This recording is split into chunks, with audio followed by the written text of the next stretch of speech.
မင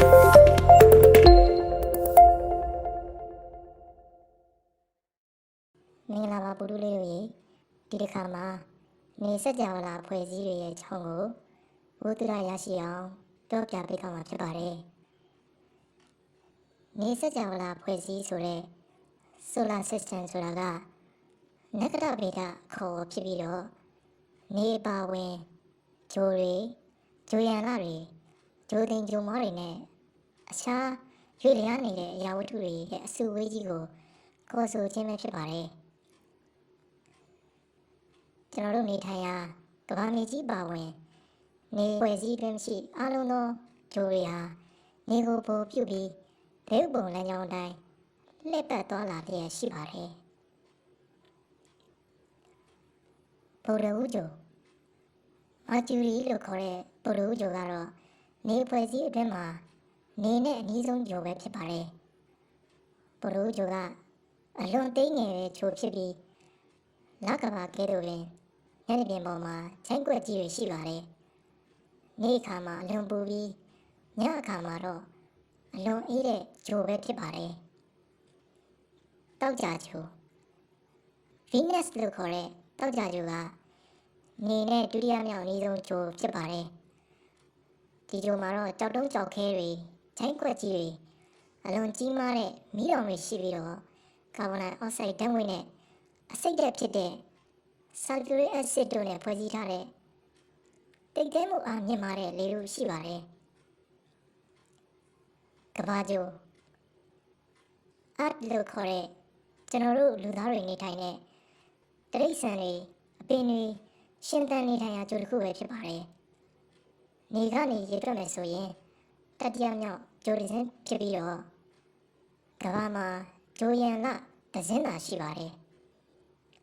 ကမ္ဘာကနေကို365ရက်မှာတစ်ကြိမ်လှည့်ပတ်နေပြီးတစ်နှစ်လို့သတ်မှတ်ကြပါတယ်အင်္ဂါဂျို Mars လို့ခေါ်တဲ့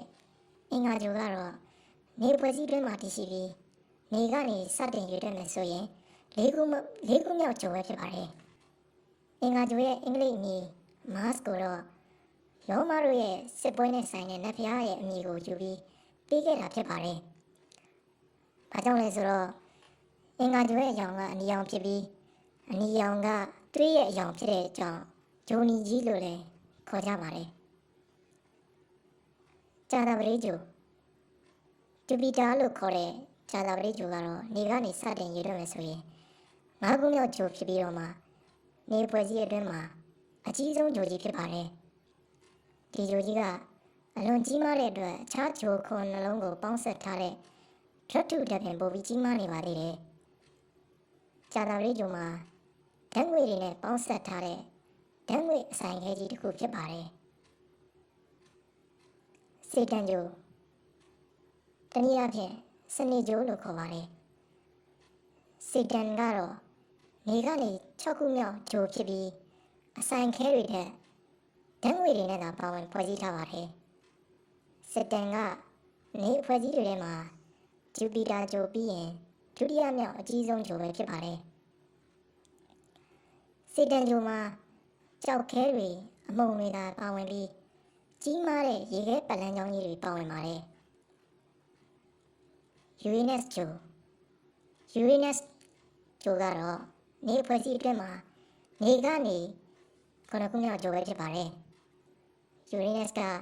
အရာမဓာတ်ငွေ့အဆိုင်ခဲကြီးတစ်ခုဖြစ်ပြီးနေဖွဲ့စည်းအတွင်းမှာတတိယမြောက်အကြီးဆုံးဂျိုဖြစ်ပါတယ်။ဒီဂျိုကြီးမှာတော့ရေခဲတွေဓာတ်ငွေ့တွေနဲ့တန်ရည်တွေဖွဲ့စည်းထားပါတယ်။လေထုထဲမှာဟိုက်ဒရိုဂျင်ဟီလီယမ်နဲ့မီသိန်းဓာတ်ငွေ့တွေလည်းပါဝင်ပါသေးတယ်။နက်ကျွန်းဂျိုကနေဖွဲ့စည်းအတွင်းမှာ10ခုမြောက်ဂျိုဖြစ်ပြီးတော့မှနေကနေအဝေးဆုံးဂျိုလည်းဖြစ်ပါတယ်။နက်ကျွန်းဂျိုမှာဓာတ်ငွေ့အမြောက်အများနဲ့ဖွဲ့စည်းထားတဲ့ဂျိုဖြစ်ပြီးမြင်နိုင်ဖို့ခက်ခဲတဲ့တပတ်ခွင်းလေးခုရှိပါတယ်။နေဖွဲ့စည်းအတွင်းမှာစတုတ္ထမြောက်အကြီးဆုံးဖြစ်ပြီးတတိယမြောက်အလေးဆုံးဂျိုကြီးဖြစ်ပါတယ်။ကမ္ဘာထက်18ဆများပိုလေးပြီး Uranus ဂျိုထက်အနည်းငယ်များပိုလေးပါတယ် Pluto ဂျို Pluto ကတော့နေအဖွဲ့အစည်းထဲမှာရှိတဲ့ဂျိုသိမ်ဂျုံမတစ်ခုဖြစ်ပြီးတော့မှကြောက်သားနဲ့ရေခဲတွေဖွဲ့စည်းထားပါတယ်2390ကီလိုမီတာချင်းရှိပြီးလကမ္ဘာရဲ့3ပုံ2ပုံများရှိကကမ္ဘာရဲ့9ပုံ2ပုံများရှိပါတယ်ပလူတိုဂျိုကိုတော့9ခုမြောက်ဂျိုအဖြစ်ဒီခင်ကသတ်မှတ်ခေါ်ခဲ့ကြပေမဲ့ကျူပါကပတ်ကနေပလူတိုထက်ပိုကြီးတဲ့ဂျိုတွေကိုထပ်မံတွေ့ရှိခဲ့တဲ့အတွက်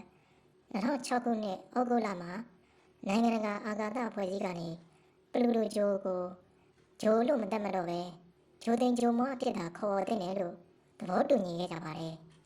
။မူတူလေးတို့အားလုံးပဲပျော်ရွှင်ကြပါစေ။